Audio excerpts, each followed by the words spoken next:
আজকের আমাদের আলোচ্য বিষয় রবীন্দ্রনাথ ঠাকুরের পরশ পাথর।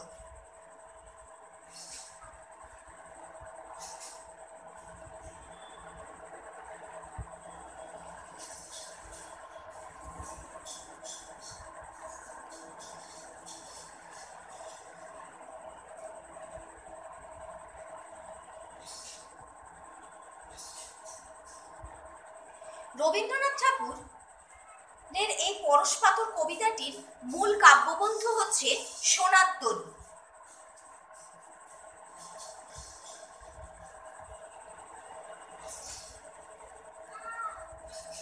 সোনার তরী কাব্যগ্রন্থ থেকে এই কবিতাটি নেওয়া হয়েছে। কবি এই কবিতাটি রচনা করেছিলেন 1299 বঙ্গাব্দে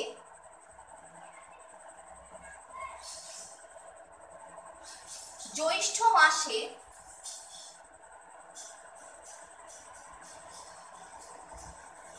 শান্তিনিকেতনে।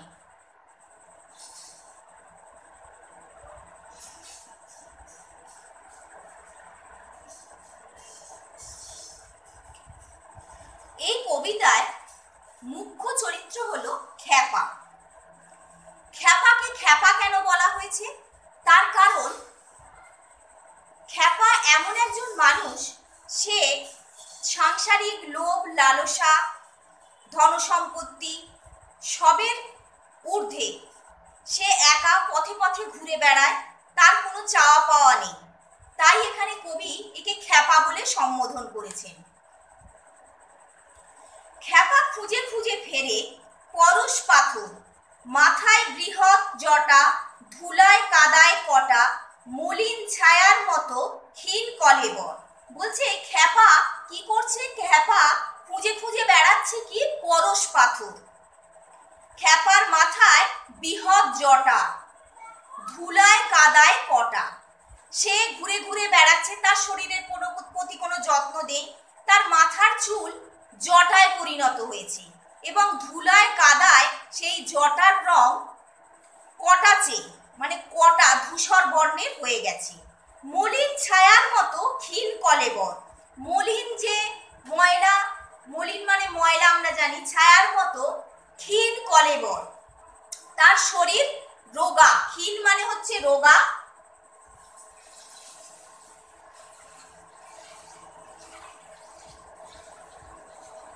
কলেবর, কলেবর মানে হচ্ছে দেহ, তার দেহ রোগা। ওষ্ঠে অধরেতে চাপি, অন্তরের দ্বার ঝাঁপি, রাত্রি দিন তীব্র জ্বালা জেলে রাখে চোখে। বলছে ঠোঁটের সঙ্গে সে যেরকম ঠোঁট চেপে ধরে রেখেছে, অন্তরের দ্বার সে ঝাঁপি মানে বন্ধ করে দিয়েছে, সে তার অন্তরের দ্বারটা বন্ধ করেছে। রাত্রি দিন তীব্র জ্বালা জেলে রাখে চোখে, চোখের মধ্যে যেন সে রাত্রি দিন কি তীব্র জ্বালা জেলে রেখেছে। দুটি নেত্র সদা যেন নিশার খদ্দত হেন। দুটো চোখ তার, নিশা মানে হচ্ছে রাত্রি,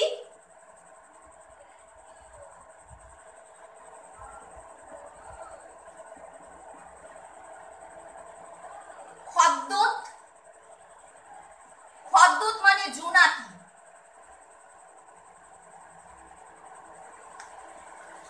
সে কি করছে? তার দুটো চোখ যেন রাত্রির জোনাকির মতো উড়ে উড়ে খোঁজে কারে নিজের আলোকে। জোনাকির নিজস্ব আলো আছে, সেরকম বোঝাচ্ছে যে সেও তার নিজের আলোকে যেন কি খুঁজে খুঁজে বেড়াচ্ছে। নাহি যার চাল চুলা, গায়ে মাখে ছাই ধুলা। যার কোনো চাল চুলো নেই, হ্যাঁ, গায়ে সবসময় ধুলো মেখে থাকে। কোটিতে জড়ানো শুধু ধূসর কৌপিন। কৌপিন হচ্ছে খ্যাপা যে পোশাকটা পরে আছে সেটাকে কৌপিন বলছি। সেটা ধূসর মানে ময়লায়, ধুলো ময়লায় সেটা ধূসর হয়ে গেছে। ডেকে কথা কয় তারে, কেহ নেই এ সংসারে, পথের ভিখারি হতে আরো দিনহীন। বলছে তার সঙ্গে যে ডেকে কথা বলবে দুটো, এরকম কোনো মানুষ নেই। সে পথের ভিখারির থেকেও দরিদ্র। দীনহীন মানে দরিদ্র, তার থেকেও দরিদ্র। তার এত অভিমান, সোনা রূপা তুচ্ছ জ্ঞান, রাজ সম্পদের লাগি নহে সে কাতর।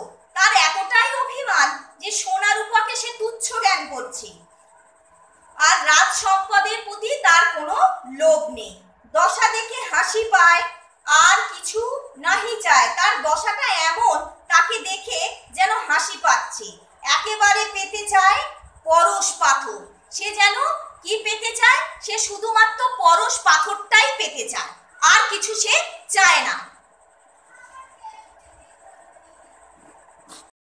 কবি কি করছেন? প্রকৃতির বর্ণনা দিচ্ছেন। কি বলছেন? সম্মুখে গরজে সিন্ধু অপার অবাধ। সামনে সিন্ধু সাগর, সেটা গর্জন করছে। তরঙ্গে তরঙ্গ উঠি, হেসে হলো কুটোকুটি। সৃষ্টি ছাড়া পাগলের দেখিয়া ব্যাপার। বলছে ওই যে খ্যাপাকে সৃষ্টি ছাড়া পাগল বলছে। সৃষ্টি ছাড়া পাগলের ব্যাপার স্যাপার দেখে সিন্ধু নদও হেসে কুটোকুটি হয়ে যাচ্ছে। তরঙ্গে তরঙ্গ উঠি, হেসে হলো কুটোকুটি। তরঙ্গ মানে ঢেউ, তরঙ্গ মানে ঢেউ। আকাশ রহেছে চাহি, নয়নে নিমেষ নাহি। হু হু করে সমীরণ ছুটছে অবাধ। বলছে আকাশ রহেছে চাহি, নয়নে নিমেষ নাহি। হু হু করে সমীরণ ছুটছে অবাধ। হু হু করে বায়ু মানে বাতাস ছুটছে, সমীরণ মানে হচ্ছে বায়ু।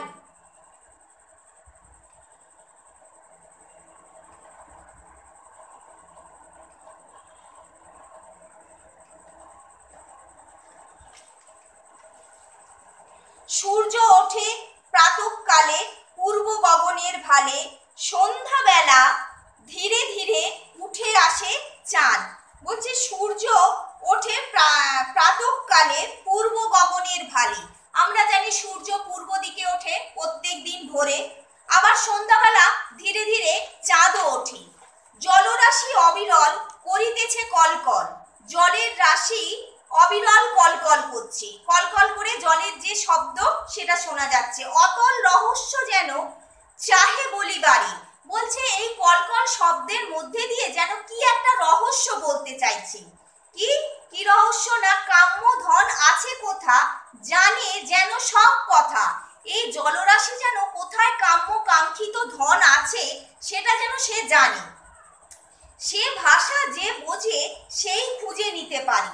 যে এই জলের কলকল ভাষা বুঝবে সেই কোথায় কাঙ্ক্ষিত কাম্য ধনটা রাখা আছে সেটা বুঝতে পারবে। কিছুতে ভ্রুক্ষেপ নাহি, কোনো কিছুতেই ভ্রুক্ষেপ নেই। মহাগাথা গান গাহি, কিছুতেই ভ্রুক্ষেপ নেই, মহাগাথা গান গাই। সমুদ্র আপনি শুনে আপনার স্বর। সমুদ্র নিজে নিজেই নিজের স্বর শুনছে। কেহ যায় কেহ আসে, কেহ কাঁদে কেহ হাসে। খ্যাপা তীরে খুঁজে ফেরে পরশ পাথর। কেউ আসছে কেউ যাচ্ছে, হ্যাঁ, কিন্তু খ্যাপা খুঁজে খুঁজে বেড়াচ্ছে কি? পরশ পাথর। একদিন বহু পূর্বে আছে ইতিহাস। এবার কবি কি করছেন? যে পূর্বের ইতিহাস সম্পর্কে বলছেন। নিকষা সোনার রেখা সবে যেন দিল দেখা। আকাশে প্রথম সৃষ্টি পাইল প্রকাশ। হ্যাঁ, সোনার রেখা দেখা দিচ্ছে, আকাশে সেটা প্রকাশ পাচ্ছে। মিলি যত সুরাসুর কৌতূহলে ভরপুর। যত সুর অসুর তারা কৌতূহলে ভরপুর এসেছে পা টিপিয়া এই সিন্ধু তীরে। তারা তাদের কৌতূহল নিয়ে এই সিন্ধু তীরে এসে পৌঁছেছে। অতলের প্রাণে চাহি, নয়নে নিমেষ নাহি। অতলের প্রাণে তারা একভাবে চেয়ে আছে, নয়নে নিমেষ নাই মানে চোখের পাতা তারা ফেলছে না, পলক ফেলছে না। নিমেষ পলক, পলক পড়ে না।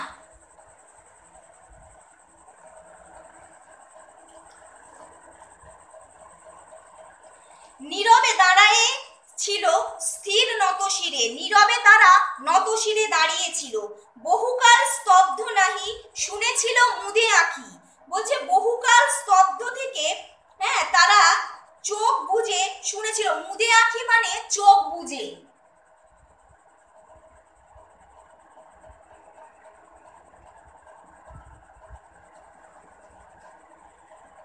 চোখ বুজে বহুকাল তারা স্তব্ধ থেকে শুনেছিল চোখ বুজে। এই মহাসমুদ্রের গীতি চিরন্তন, এই মহাসমুদ্রের গীতি চিরন্তন। তারপরে কৌতূহলে ঝাঁপায়ে অগাধ জলে করেছিল এ অনন্ত রহস্য মন্থন। তারপরে তারা সমুদ্র ঝাঁপ দিয়ে, আমরা জানি সুর অসুররা মিলে সমুদ্র মন্থন করেছিল। বহুকাল দুঃখ সৌধি নির্খিলা লক্ষ্মী দেবী উদিরা জগৎ মাঝে অতল সুন্দর। তারপরে লক্ষ্মী দেবী সমুদ্র মন্থনের ফলে ওপরে উঠে আসছেন। সেই সমুদ্র তীরে জীর্ণ দেহে জীর্ণ চিরে খ্যাপা খুঁজে খুঁজে ফেরে পরশ পাথর। সেই সমুদ্র তীরেই খ্যাপা কি করছে? খুঁজে খুঁজে বেড়াচ্ছে পরশ পাথর।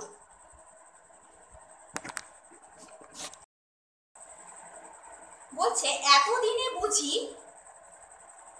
তার ঘুচে গেছে আশ, খুঁজে খুঁজে ফেরে তবু বিশ্রাম না জানে কভু।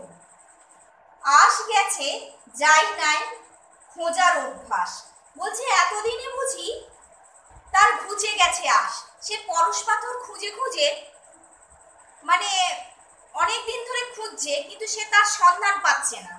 তাই বলছেন কবি যে এতদিনে বুঝি তার ঘুচে গেছে আশ, খুঁজে খুঁজে ফেরে তবু বিশ্রাম না জানে কবু। তবুও সে খুঁজে চলেছে, বিশ্রাম নিচ্ছে না।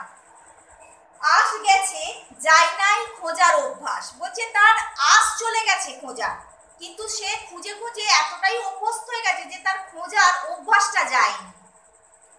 বিরহে বিহঙ্গ ডাকে সারা নিশি তরু শাখে, যারে ডাকে তার দেখা পায় না অভাগা। তবু ডাকে সারাদিন আশাহীন শ্রান্তিহীন, একমাত্র কাজ তার ডেকে জাগা। বলছে পাখি বিরহী বিহঙ্গ। বিহঙ্গ বলতে বিহঙ্গ মানে পাখি।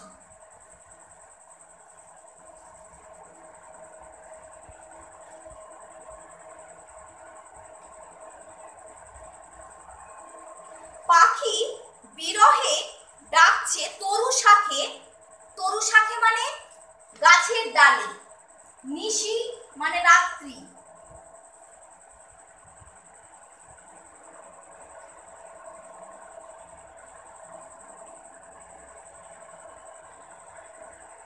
তরু শাখে গাছের ডালে।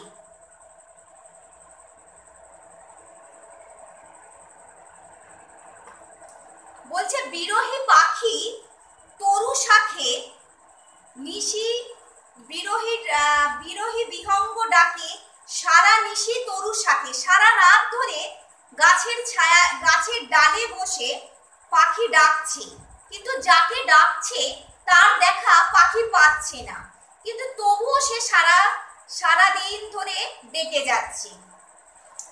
আর সব কাজ ভুলে আকাশে তরঙ্গ তুলি, সমুদ্র না জানি কারে চাহি অবিরত। ও যে সমুদ্র তরঙ্গ তুলছে, কাকে যে চাইছে সে অবিরত সেটা সে জানে না। যত করে হায় হায় কোনো কালে নাহি পায়, শূন্যে তোলে বাহু ওই তার ব্রত। হায় হায় করেও সে শূন্যে বাহু তুলেও যেটা তার চাই সেটা আর সে পাচ্ছে না। কারে চাহি বোম তলে গ্রহ তারা লয়ে চলে, অনন্ত সাধনা করে বিশ্ব চরাচর। আমরা জানি গ্রহ নক্ষত্ররা অবিরত তাদের কক্ষপথে ঘুরে চলেছে। এখানে সেইটাই বলছেন কবি খ্যাপাকে এখানে বিরহী পাখির সঙ্গে তুলনা করছেন। আবার যেরকম কক্ষপথে গ্রহ তারারা ঘুরে চলে, সেরকম একইভাবে খ্যাপাও তার পরশ পাথর খোঁজার সন্ধান চালিয়েই চলেছে তার নিজস্ব পথে। তাই এখানে খ্যাপাকে বিরহী বিহঙ্গ আর গ্রহ নক্ষত্র পাখি সমুদ্র সকলের সঙ্গে তুলনা করছেন। সেই মতো সিন্ধু তলে ধুলি মাখা দীর্ঘ জটে খ্যাপা খুঁজে পায় পরশ পাথর। বলছে সেই মতো সমুদ্র তলে ধুলি মাখা দীর্ঘ জটে খ্যাপা খুঁজে পায় পরশ পাথর। একদা সুধায় তারে গ্রামবাসী ছেলে, একদিন তাকে একটা গ্রামবাসী ছেলে জিজ্ঞেস করছে, সন্ন্যাসী ঠাকুর এ কি কাকালে, ও কি দেখি। এখানে আবার কবি এই খ্যাপাকেই সন্ন্যাসী ঠাকুর বলে সম্বোধন করছেন। কেন সন্ন্যাসী ঠাকুর বলে সম্বোধন করছেন? তার কারণ হচ্ছে খ্যাপা কোনো কিছু চাওয়া পাওয়ার মধ্যে নেই। তিনি তার নিজের আপন মনে কি যেন একটা খুঁজে চলেছেন, আর তার যাত্রাটা হচ্ছে অনন্ত যাত্রা। কোথা থেকে শুরু কোথা থেকে শেষ তার কোনো সীমা নেই। তাই এখানে সন্ন্যাসীর মতো বলে ওনাকে সন্ন্যাসী ঠাকুর বলে কবি সম্বোধন করছেন। বলছে ওই যে গ্রামবাসীর এক ছেলে বলছে, এ কি কাকালে, ও কি দেখি, সোনার শিকল তুমি কোথা হতে পেলে। সন্ন্যাসীর কাকালে মানে কোমরে সোনার শিকল। লোহা সন্ন্যাসী চমকি ওঠে, শিকল সোনার বটে। সন্ন্যাসী চমকে উঠছে, শিকল সোনার বটে। লোহা যে হয়েছে সোনা জানে না কখন, কখন যে লোহা সোনা হয়ে গেছে সে জানে না। একই কাণ্ড চমৎকার, তুলে দেখে বারবার, আঁখি কচালিয়া দেখে, এ নহে স্পন্দন। আঁখি রোগড়ে রোগড়ে দেখছে, মানে যেরকম চোখ রোগড়ে দেখে সেইভাবে, কিন্তু সে দেখে বুঝতে পারছে না যে কিভাবে লোহারটা সোনার হয়ে গেল। কপালে হানিয়া কর, বসে পড়ে ভূমিতে, সে কপালে হাতে মাটিতে বসে পড়ছে। নিজেরে করিতে চাহে নির্দয় লাঞ্ছনা, সে নিজেকে নির্দয় লাঞ্ছনা করছে, পাগলের মতো চায়। কোথা গেল হায় হায়, সে কোথায়, সে এবার বুঝতে পারছে যে পরশ পাথরের ছোঁয়ায় লোহা সোনা হয়ে গেছে, কিন্তু সেটা সে আর বুঝতে পারছে না। ধরা দিয়ে পলাইয়া সকল বাঞ্ছনা, কেবল অভ্যাস মতো নুড়ি কুড়াইতো, ঠন করে ঠেকাইতো শিকলের পরে, চেয়ে দেখিত না নুড়ি দূরে ফেলে দিত ছুঁড়ে। বলছে সে নুড়ি পেয়ে ঠন করে শিকলে ছোঁয়াতো, দিয়ে তারপরে দূরে ছুঁড়ে ফেলে দিত, সে আর সেটাকে দেখতো না।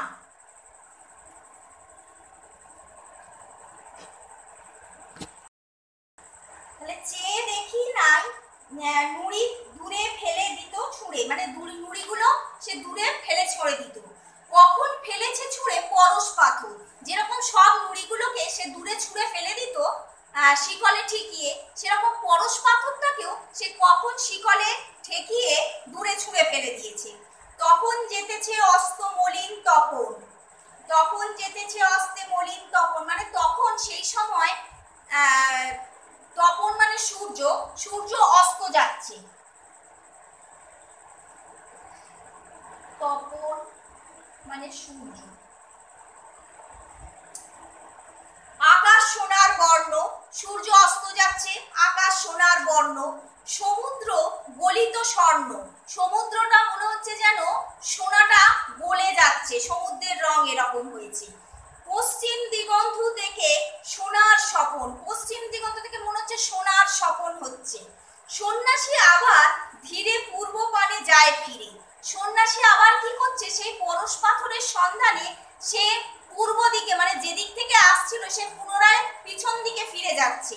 কিসের জন্য? খুঁজিতে নতুন করে হারানো রত্ন, সে যে রত্নটা হারিয়ে ফেলেছে সেটা পুনরায় সে খোঁজার জন্য পিছন দিকে আবার পূর্ব পানে যাচ্ছে। সে শক্তি নাহি আর নুয়ে পড়ে দেহভার, সে এতদিন ধরে পরশ পাথরের সন্ধান করে চলেছে, করে করে সে ক্লান্ত হয়ে গেছে, তার আর শক্তি নেই। নুয়ে পড়েছে দেহভার, তার দেহ যেন মনে হচ্ছে নুয়ে পড়েছে, সে আর পারছে না, শরীরে সে বল নেই। অন্তর লুটায় ছিন্ন তরুর মতো, তার অন্তরটা যেন ভেঙে পড়ে যাচ্ছে, মানে ভেঙে পড়ে যাওয়া বৃক্ষের মতো, তরুর মতো, গাছের মতো। পুরাতন দীর্ঘ পথ ফেলে আছে, পড়ে আছে মৃতবধ, পুরাতন দীর্ঘ পথ পড়ে আছে মৃতবধ, মানে পুরনো যে রাস্তা সে ফেলে এসেছে সেটা মৃতপ্রায় হয়ে পড়ে আছে। হতে হেথা হতে কত দূর নাহি সে নিজেও জানে না, সে কোথা থেকে শুরু করেছে কোথায় শেষ করেছে সে নিজেও জানে না। দিক হতে দিগন্তের মরুবালি ধুধু করে, যেন মনে হচ্ছে সে দূর দিগন্তের মরুবালি ধুধু করছে। আসন্ন রজনী ছায়ে ম্লান সর্বদেশ, যখন রাত্রি হয়ে আসছে, রজনী, রজনী মানে রাত্রি,